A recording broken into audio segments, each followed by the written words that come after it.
आप सबकी सलामती चाहती हूँ मसीह में। और मैं खाना बदोश कबीले से हूँ।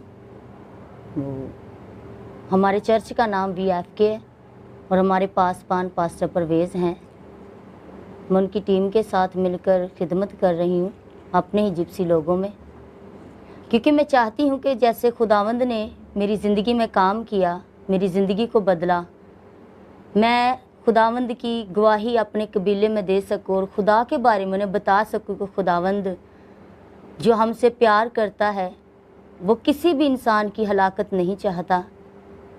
वो चाहता है कि सबकी तौबा तक नौबत पहुँचे, चाहे कोई अमीर हो चाहे कोई गरीब हो, वो सबसे प्यार करता है। क्योंकि खुदावंद दुनिया में आया ही इसीलिए कि वो हर एक कौम, हर एक कबीले, हर रंग, हर नस्ल को निजात दे सके। क्योंकि इंसान गुनाहगार है, वो माँ के